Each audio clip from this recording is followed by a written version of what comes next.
centro di Torino con la bicicletta è un modo molto poetico di assaporare al meglio l'architettura e la storia.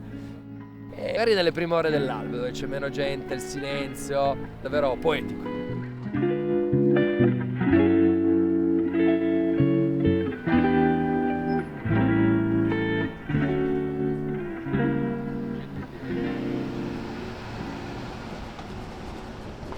Mi chiamo Gabriele, sono un allenatore di triathlon e mi piace allenare lo sport di endurance. Respiro.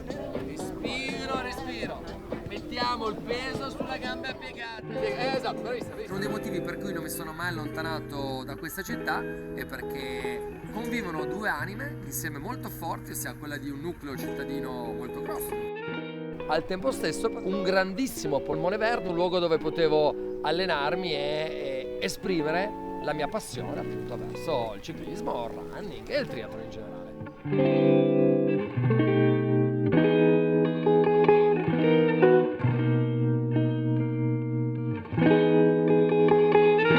Andare in bici in età adolescenziale perché ero un ragazzo, aveva tanta energia e vedevo che col ciclismo c'era questa proprio sensazione proprio di sfogo. Ora vado negli stessi luoghi, ma avendo aperto gli occhi vedo la bellezza e forse veramente adesso sono alla ricerca, come tante persone alla fine quando si avvicinano alla mezz'età o perlomeno all'età adulta, di rilassarsi nel verde.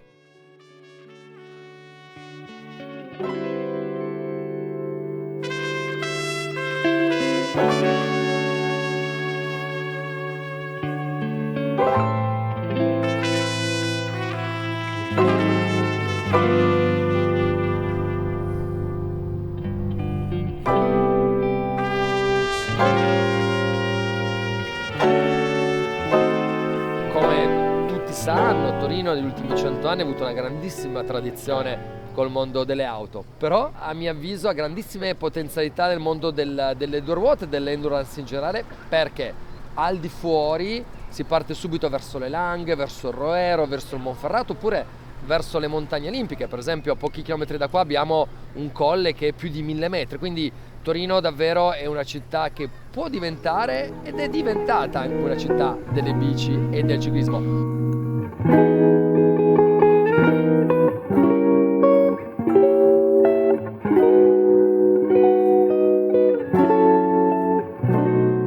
Il fiume Po, sia alla destra che alla sinistra, nelle sue sponde ci sono tutta una serie di parchi che si sviluppano dove i cittadini vengono a fare ciclismo, a fare sport, a muoversi, a stare all'aria aperta e sul Po lo sport più famoso dove c'è più tradizione è il canottaggio.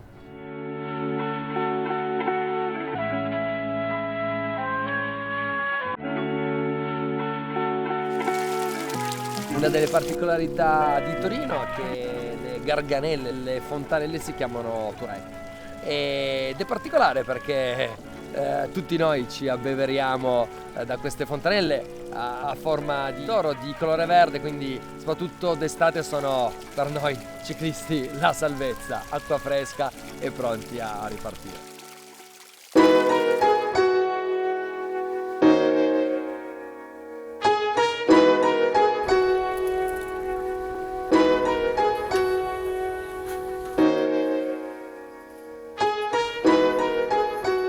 Facendo la spesa a Porta Palazzo sembra di stare in una capitale del Mediterraneo, quindi tra questi profumi, questo parlato, questi odori, è davvero un angolo di Torino molto diverso, molto particolare, molto peculiare, appunto come dicevo prima, molto vivace e vivo.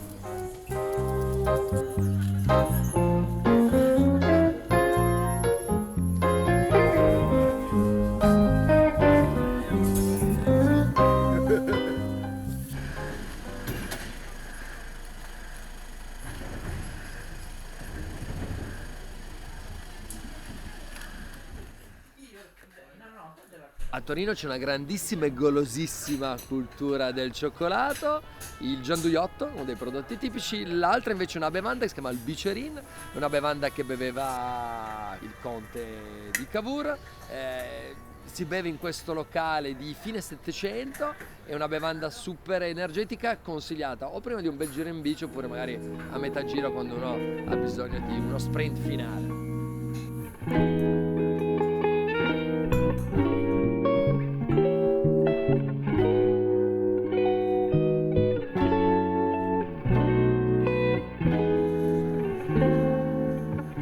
Il simbolo architettonico della città in cui tutti noi torinesi ci riconosciamo è la Mole. La Mole è visibile da tutta la città, quindi è un po' una sorta di faro